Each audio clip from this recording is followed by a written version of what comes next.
نحمده ونصلي على رسوله الكريم أما بعد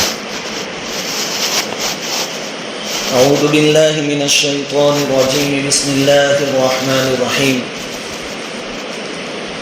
يا أيها الذين آمنوا ادخلوا في السلم كافة ولا تتبعوا خطوات الشيطان إنه لكم عدو مبين وقال الله تبارك وتعالى في موضع آخر إن الدين عند الله الإسلام وقال الله تبارك وتعالى ومن يبتغي غير الإسلام دينا فلن يقبل منه صدق الله العظيم. بزرگوں اور پیارے بھائیوں، اللہ تبارک و تعالیٰ کا بڑا کرم اور بڑا احسان ہے کہ اللہ تعالیٰ نے ہم سب کو ایمان کی دولت سے نوازا ہے. دین اسلام کی ایک عظیم نعمت اللہ رب العزت نے اپنے فضل و کرم سے ہمیں عطا فرمائی ہے. قرآن کریم میں اللہ تعالیٰ نے فرمایا ان الدین عند اللہ الاسلام، اللہ کے نزدیک مقبول اور معتبر دین اسلام ہے. اسلام کے علاوہ کوئی مذہب آپ کا قابل قبول نہیں ہوگا. دوسری جگہ ارشاد فرمایا وَمَن يَبْتَغِ غَيْرَ الْإِسْلَامِ دِينًا فَلَن يُقْبَلَ مِنْهُ، اسلام کے علاوہ کوئی اور دین تم لاؤ گے ہرگز قبول نہیں ہوگا. تو اللہ تعالیٰ کا احسان ہے کہ اللہ نے ہمیں دین اسلام دیا. لیکن آگے اللہ تعالیٰ نے ایک اور جگہ پر فرمایا یا ایھا الذین آمنوا ادخلوا فی السلم کافہ، کہ ایمان والوں اسلام میں پورے داخل ہو جاؤ. ولا تتبعوا خطوات الشیطان، اور شیطان کے نقش قدم پر مت چلنا. انہ لکم عدو مبین، وہ تمہارا کھلا ہوا دشمن. یعنی اللہ تعالیٰ ہم سے کامل و مکمل دین کا تقاضا کرتے ہیں کہ اسلام تمہارا مکمل ہونا چاہیے. ایسا نہیں کہ بعض چیزوں میں تم اسلام کو فالو کرو مانو اور باقی کی بعض باتوں کو تم چھوڑ دو، یہ نہیں. جب تک مکمل اسلام پر آدمی عمل نہیں کرے گا تب تک اس کا ایمان اور اسلام مکمل نہیں ہوگا. چنانچہ یہ جو آیت میں نے آپ کے سامنے پڑھی ادخلوا فی السلم کافہ، اسلام میں پورے داخل ہو جاؤ، اس کا شان نزول مفسرین نے یہ بیان فرمایا ہے کہ کچھ یہودی ایمان میں داخل ہوئے، مسلمان ہوئے. اب انہوں نے یہ سوچا کہ چونکہ وہ اسلام سے پہلے تورات پر عمل کرتے تھے، تورات بھی آسمانی کتاب تھی، تو انہوں نے یہ سوچا کہ ہم قرآن پر بھی عمل کریں اور تورات پر بھی عمل کریں. اب تورات میں ہفتے کے دن کی تعظیم کے احکام تھے، جیسے ہمارے لیے جمعہ کا دن ہے ان کے لیے سنیچر کا دن تھا یہودیوں کے لیے. تو انہوں نے سوچا ہم جمعہ کا بھی احترام کریں گے، اس میں بھی عبادت کریں گے اور سنیچر کو بھی کریں گے. اسی طرح ایک اور چیز کہ یہودیوں کے یہاں اونٹ کا گوشت نہیں کھایا جاتا تھا اور اس کا دودھ نہیں پیا جاتا تھا. ایمان لانے والے یہودیوں نے یہ سوچا کہ اسلام لانے کے بعد بھی اونٹ کا گوشت کھانا کوئی فرض اور واجب تو ہے نہیں، جس کو کھانا ہو کھاوے. جب ادھر فرض اور واجب نہیں ہے تو ہم تورات کا جو حکم تھا اس پر عمل کر لیں کہ ہم اس سے بچیں گے، اونٹ کے گوشت اور دودھ سے. اللہ رب العزت نے فوراً تنبیہ فرمائی کہ نہیں، اب جب اسلام میں داخل ہو چکے ہیں تو تورات کی رعایت بند کر دو. مکمل طور پر تورات کے بہت سارے احکام ہماری شریعت میں بھی ہیں، مکمل طور پر قرآن پر عمل کرو، یہودیت کو بالکل چھوڑ دو. یہی تقاضا اللہ رب العزت ہم سے بھی کرتے ہیں کہ جب اسلام میں داخل ہو گئے تو مکمل اسلام پر عمل کرو. ایسا نہ ہو کہ صرف عبادات کی لائن میں ہم اسلام کو مانیں کہ نماز پڑھ لیں گے، روزے رکھ لیں گے، زکوٰۃ دے دیں گے، لیکن جب معاملات کی باری آئے، خرید و فروخت ہے، طلاق وغیرہ کے جو مسئلے ہیں، اس میں ہم اپنے حساب سے کام کریں گے، کار نہیں، پورے اسلام میں داخل ہوں. قرآن کریم نے ایک واقعہ نقل کیا ہے سورہ احزاب پارہ نمبر 22 میں. واقعہ یہ پیش آیا کہ نبی کریم صلی اللہ علیہ وسلم نے اپنی پھوپھی ذات بہن یعنی پھوپھی کی لڑکی حضرت زینب بنت جہش رضی اللہ تعالی عنہا کو نکاح کا پیغام بھیجا. تو حضرت زینب بنت جہش اور ان کے گھر والے یوں سمجھے کہ حضور نے خود کے لیے پیغام بھیجا ہے, تو سب خوش ہو گئے اور انہوں نے منظور کر لیا کہ ہمیں یہ منظور ہے. لیکن حضور صلی اللہ علیہ وسلم نے یہ بات ظاہر فرمائی, چوکھوٹ کر دی کہ میں نے یہ پیغام اپنے لیے نہیں بھیجا. حضور کے جو چہیتے تھے حضرت زید بن حارثہ رضی اللہ تعالی عنہ, حضور نے کہا کہ میں نے ان کے لیے پیغام بھیجا ہے. حضرت زید بن حارثہ پہلے غلام تھے, پھر ان کو آزاد کیا گیا تھا, اور غلامی ایک بہت بڑا دبا اور عیب سمجھا جاتا تھا عرب میں. چاہے آدمی بعد میں آزاد ہو گیا ہو, لیکن پہلے غلام تھا تو یہ دبا اور یہ سمبول غلامی کا ہمیشہ اس کے ساتھ رہتا تھا. تو جب حضرت زینب بنت جہش رضی اللہ تعالیٰ عنہ کے گھر والوں نے یہ سنا کہ یہ تو حضرت زید کے لیے پیغام ہے, تو انہوں نے انکار کر دیا کہ زید تو غلام تھے. اور ادھر مکہ میں قریش خاندان کی عورت, سب سے اونچا خاندان جو سمجھا جاتا تھا, سب سے زیادہ باعزت جو خاندان سمجھا جاتا تھا, وہاں کی عورت, اور ادھر غلام تھے. کہا کہ ہمیں یہ پیغام منظور نہیں, نہ کہہ دیا. اس وقت یہ آیت کریمہ نازل ہوئی, وَمَا كَانَ لِمُؤْمِنٍ وَلَا مُؤْمِنَةٍ إِذَا قَضَى اللَّهُ وَرَسُولُهُ أَمْرًا أَن يَكُونَ لَهُمُ الْخِيَرَةُ مِنْ أَمْرِهِمْ, کہ کسی معاملے میں اللہ اور اس کا رسول جب فیصلہ کر دیں, حکم دے دیں, تو اب کسی مومن مرد اور کسی مومن عورت کے لیے اس میں کوئی آپشن اور اختیار باقی نہیں رہتا, بغیر چوں اور چرا کے آپ کو اس حکم کو ماننا پڑے. جب حضور نے حضرت زید کے لیے نکاح کا پیغام بھیجا ہے, تو اب زید کے ساتھ شادی کرنی پڑے گی ہر معاملے میں. جب اللہ اور اس کے رسول کا حکم آ جائے, ہمیں کوئی اختیار باقی نہیں رہتا, کوئی آپشن ہمارے لیے باقی نہیں رہتا, کیونکہ ہمارا نام ہے مسلمان, یعنی شریعت کے احکام کے سامنے اپنی گردن جھکانے والے. ادھر انہوں نے نہ کہہ دیا تھا, نہ منظور کیا تھا زید کے ساتھ نکاح کرنا, لیکن جب اللہ کا حکم آیا اور ان کو بتلایا گیا کہ اللہ کا بھی حکم ہے, رسول کی بھی چاہت ہے, تو انہوں نے اپنی ڈیزائر, اپنے خواہشات کو قربان کر دیا اور کہا کہ ہمیں یہ نکاح کا پیغام منظور ہے, چاہے حضرت زید غلام تھے. فوراً منظور کر لیا. اور یہ صحابہ کرام کی بہت بڑی خوبی تھی کہ اپنی خواہشات کو شریعت کے سامنے ذبح کر دیتے تھے, قربان کر دیتے تھے, چاہے وہ حکمتیں سمجھ میں آوے کہ نہ آوے. دین کا حکم آ جاتا, اپنی گردنیں جھکا لیتے. حضرت بلال حبشی ہیں, کالے کلوتے ہیں, وہ بھی تو غلام تھے, ان کو بھی آزاد کیا گیا. حضور صلی اللہ علیہ وسلم نے ان کا نکاح حضرت عبد الرحمن بن عوف رضی اللہ تعالیٰ عنہ کی بہن کے ساتھ کروایا. عبد الرحمن بن عوف بڑے اونچے چوٹی کے صحابی, مالدار صحابی, بڑے درجے کے, اور ادھر بلال غلام تھے. اور غلامی کو عرب میں ایک عیب سمجھا جاتا تھا لائف ٹائم کے لیے, لیکن حضور کی بات پہنچی, کہا کہ بلال ہمیں منظور ہے. اس لیے صحابہ کرام کے پیچھے کامیابی بھاگتے تھے, جس میدان میں قدم رکھتے تھے کامیاب ہو جاتے تھے.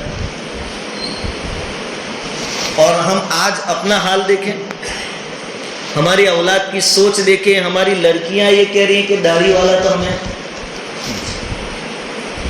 داڑھی والا نہیں چلے, عالم تو ہمیں نہیں چلے, حافظ تو ہمیں نہیں چلے. پھر اس دنیا میں ذلت اور رسوائی کے سوا ہمارے نصیب میں اور کیا ہو سکتا ہے, کیا ہو سکتا ہے ہماری تقدیر میں. اور خیر, تو یہ دو واقعات کی روشنی میں یہ کہنا چاہتا ہوں کہ اللہ کا ہم سے تقاضا یہ ہے کہ پورے اسلام میں داخل ہوں, آدھے ادھورے نہیں, ادھر بھی ادھر بھی ایسا نہیں, پورے داخل ہو جاؤ. اب کچھ دنوں سے ہم دو باتیں سنتے ہیں, یونیفارم سول کوڈ. یہ کیا ہے؟ اس قانون کو لا کر ہمیں یہ کہا جا رہا ہے کہ آپ قرآن کے احکام کو چھوڑ دیں. سیدھی لائن میں آپ سے کوئی نہیں کہتا کہ قرآن چھوڑ دیں, لیکن ہمیں یہ کہا جا رہا ہے کہ ہم ایسا قانون لائیں کہ پورے ملک میں جتنے لوگ رہتے ہیں, چاہے کسی بھی مذہب سے ان کا تعلق ہو, سب کے لیے ایک جیسا قانون. حالانکہ ہمارے لیے تو قرآن ہے، قرآن نے ہر چیز بتائی ہے، اور یہ قرآن کے جو احکام ہیں، حدیث سے جو چیزیں ثابت ہوتی ہے، شریعت سے جو ثابت ہوتا ہے، اسی کو پرسنل لا ہم کہتے ہیں۔ دوسرا لفظ ہم جو سنتے ہیں، دوسرا سینٹنس، مسلم پرسنل لا یعنی قاعدہ، قانون، پرسنل یعنی پرائیویٹ، اور مسلم یعنی مسلموں کے پرائیویٹ قوانین اور ان کے جو شریعت کے احکام ہیں وہ۔ اس ملک میں انگریزوں کے آنے سے پہلے مغل سلطنت تھی، مسلمانوں کی سلطنت تھی، اور پورے ملک میں اسلامی شریعت نافذ تھی، اسلامی قانون نافذ تھا۔ لیکن اسلامی قانون کے اندر دوسرے مذہب کے لوگوں کو اپنے مذہب پر عمل کرنے کی 100% اجازت دی گئی کہ تم اپنے حساب سے کام کرو، اپنے مذہب پر عمل کرو۔ زبردستی کسی پر اسلامی حکم تھوپے نہیں جاتے تھے، سب کو اپنے اپنے مذہب پر عمل کرنے کی بھرپور اجازت تھی، کوئی پابندی نہیں تھی۔ انگریزوں کا جب تسلط ہوا، یہاں انہوں نے قبضہ کرنا شروع کیا، اور اس ملک کے باشندوں کو پھر احساس ہوا کہ پورا ملک ان کی گرفت میں آ گیا، ان کے قبضے میں آ گیا، تو ہندو، مسلم، سکھ، عیسائی سب نے ساتھ میں مل کر انگریزوں کو اس ملک سے بھگانے کی پلاننگ کی، جس کے نتیجے میں 1857 میں سب نے مل کر انگریزوں سے مقابلہ کیا، جس کو غدر کہا جاتا ہے۔ غدر کا معنی تو بغاوت ہوتی ہے، بغاوت نہیں کی بلکہ انہوں نے جہاد کیا انگریزوں کو بھگانے کے۔ لیکن اللہ کو منظور یہ تھا کہ اس مقابلے میں انگریز کی جیت ہوئی اور اس ملک کے باشندے ہار گئے۔ اس کے بعد انگریز کا جو غضب اس ملک والوں پر، ملک کے رہنے والوں پر نازل ہوا، لاکھوں لوگوں کو انگریزوں نے مار دیا، سینکڑوں لوگوں کو قید میں ڈال دیا، لاتعداد لوگوں کو کالے پانی کی سزا دی۔ اتنا سب کچھ کرنے کے باوجود انگریزوں کو یہ ڈر تھا کہ پھر سے یہ لوگ آپس میں مل نہ جائے، ایک ہو کر ہمارے مقابلے میں نہ آ جائے۔ اس لیے انہوں نے اس کے بارے میں سوچنا شروع کیا کہ ان لوگوں کو الگ الگ کیسے کیا جائے، جس کے بارے میں بارہا سنتے ہیں، ڈیوائیڈ اینڈ رول، کہ بھئی آپس میں لڑاؤ، سب کو الگ کرو، پھر ان پر حکومت کرو۔ چنانچہ انگریزوں نے سوچا تو ان کو یہ محسوس ہوا کہ پورے ملک میں اسلامی قانون چلتا ہے، تو ہم غیر مسلموں کو اکسائیں گے، چڑھائیں گے، ان کو کہیں گے کہ آپ تو غیر مسلم ہیں، آپ اسلام کے حکم کیوں مانیں؟ آپ کے خود کے الگ حکم ہونے چاہیے، الگ احکام ہونے چاہیے، الگ قانون ہونے چاہیے۔ ادھر انگریز ڈائریکٹ اسلامی احکام پر وار کرنے سے بچ رہا تھا، کیونکہ اس سے معلوم ہے کہ مسلمانوں کا ریئیکشن بہت خطرناک آئے گا، کیونکہ یہ قرآن کے احکام ہیں، شریعت کے احکام ہیں، اور ایک مسلمان شریعت کے احکام کے لیے اپنی جان، مال، سب کچھ داؤ پر لگا دے۔ اس لیے انہوں نے ڈائریکٹ پرہار شروع نہیں کیا، بلکہ غیر مسلموں کو ابھارا۔ پھر جیسے جیسے انگریز مضبوط ہوئے اس ملک کے اندر، تو قانون کی دو شکیں ہیں، دو طرح کے قانون ہوتے ہیں، دیوانی اور فوجداری، سیول اور کریمنل۔ تو سب سے پہلا وار انہوں نے فوجداری قانون پر یعنی کریمنل قانون پر کیا، کریمنل لا کو انہوں نے نیست نابود کر دیا، یہ بتا کر کہ اسلامک جو سزائیں ہیں یہ تو ظلم ہیں، یہ نہیں ہونی چاہیے، یہ کہہ کر پورا ڈھانچہ گرا دیا۔ اب صرف بچے سیول لا، ساماجک فیملی میٹر والے جو معاملات تھے وہ۔ جیسے جیسے انگریز مضبوط ہوتے گئے، کچھ نام نہاد مسلمانوں کو اپنے فیور میں کیا، غیروں کو اپنے فیور میں کیا، اور اس میں سے بھی بہت سارے قانون کو انہوں نے ختم کر دیا۔ انگریز کی کوشش تو یہ تھی کہ بالکل ختم کر دے اسلامی قانون کو، لیکن مسلمانوں نے زبردست ریئیکشن دیا۔ مسلمانوں کے ریئیکشن سے انگریز کو پھر یہ ڈر محسوس ہوا کہ کہیں ہماری حکومت چلی نہ جائے، مسلمانوں کا مقابلہ کرنا ان کے لیے مشکل ہونے لگا۔ تو انہوں نے یہ بات غنیمت سمجھی کہ ابھی اپنی حکومت بچا لیتے ہیں، اور جتنا ہو سکے اتنے اسلامی قانون ختم کر دیتے۔ قانون ختم کرتے کرتے صرف 15 قانون باقی بچے ہیں، جس کو مسلم پرسنل لا کہتے ہیں، 15 بچے ہیں۔ جس میں طلاق ہے، نکاح ہے، مہر ہے، وصیت ہے، میراث ہے، وقف ہے، کھادا خوراکی یعنی نان نفقہ ہے. یہ نام کے 15 قانون بچے ہیں. انگریز کی پوری کوشش تھی کہ اس کو بھی ختم کر دے، لیکن مسلمانوں نے بھرپور مقابلہ کیا. ان کے مقابلے کی وجہ سے ان کو اپنی کرسی کا خطرہ محسوس ہوا تو انہوں نے ان 15 قانون کو چھیڑا نہیں انگریزوں نے، لیکن ایک شوشہ چھوڑ دیا کہ بھائی ہر آدمی کو، اس ملک میں رہنے والے ہر آدمی کو مذہبی آزادی ملے گی. وہ جو چاہے، جس مذہب کو چاہے فالو کرے اور اس پر عمل کرے، اور اپنے جس مذہب کو وہ مانتا ہے اس کی تبلیغ کرے لوگوں کے اندر. ایک شوشہ انہوں نے چھوڑا مذہبی آزادی کے نام سے. لیکن انگریزوں کی حکومت نہیں، ان کی ہمت نہیں ہوئی کہ 15 جو بچے ہیں اس کو بھی ختم کر. پھر ملک آزاد ہوا. پھر ہندو، مسلم، سکھ، عیسائی آپس میں آئے، انگریزوں کو بھگا دیا. اب انگریز تو بھاگ گئے، لیکن انگریزی ذہنیت رکھنے والے لوگ آج بھی موجود ہیں. اب وہ بار بار وقفے سے اپنے فائدوں کے خاطر، اپنی کرسی حاصل کرنے اور بچانے کے خاطر ہمیں دعوت دے رہے ہیں، اور ملک میں یہ شوشے چھوڑ رہے ہیں کہ ایک ملک ایک قانون. مسلم پرسنل لا جو ہے، یعنی مسلمانوں کے پرائیویٹ جو قانون ہے وہ نہیں ہونے چاہیے. پورے ملک کے لیے ایک ہی طرح کا قانون ہونا چاہیے، جس کو کہتے ہیں سمان civil code, uniform civil code. سب کے لیے ایک جیسا قانون. اگر یہ قانون بنتا ہے تو باقی جو 15-20 قانون، جو معاملات ہمارے بچے ہیں جس میں ہم شریعت پر عمل کرتے ہیں، وہ بھی ختم ہو جائیں گے. اور ایک مدت کے بعد ہماری آنے والی نسلیں قرآن کیا ہے، قرآن کے احکام کیا ہے، اس سے بالکل غافل ہو جائیں گے، بے خبر ہو جائیں گے. یہ جو 15 معاملات ہیں، تمام کے احکام قرآن نے صراحتاً بیان کیے ہیں، حدیث نے ایک دم واضح طور پر بیان کیے. اب ہم سے مطالبہ ہے کہ ہم اس کو بھی چھوڑ دیں اور یہ جو قانون بنا ہوئے اس پر عمل کریں. ہمیں کیا کرنا ہے بھائی؟ اس کے لیے ہمارے پرسنل لا جو ہے، ہمارے پرائیویٹ قوانین جو ہے، اس کو بچانے کے لیے ایک بورڈ قائم کیا گیا ہے کئی سالوں سے، مسلم پرسنل لا بورڈ. ہم ان کی ہدایت پر چلیں گے، وہ جیسا کہیں ویسا ہم کریں گے. ہمیں سے اکثر لوگ واٹس ایپ وغیرہ چلاتے ہیں. ابھی فی الحال آن لائن ہماری رائے لی جا رہی ہے ملک کے جو رہنے والے، ان سے کہ آپ اس قانون کے بارے میں کیا کہہ رہے ہیں، آنا چاہیے کہ نہیں آنا چاہیے. تو ہم وہاں بھرپور رائے دیں کہ ہمیں یہ منظور نہیں.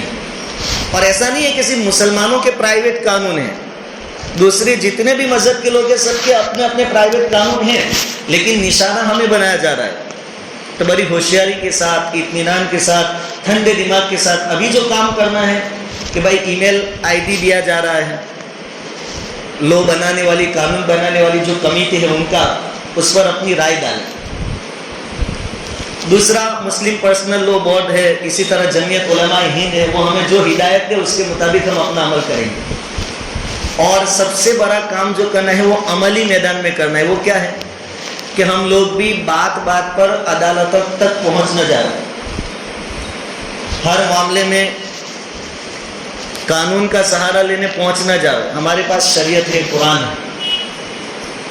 انسان کے بنائے ہوئے قانون کیا فائدہ دیں گے؟ انسان کی عقل چھوٹی سی ہے، 2-5 سال کا وہ سوچے گا، لیکن اللہ نے جو کہا ہے وہ.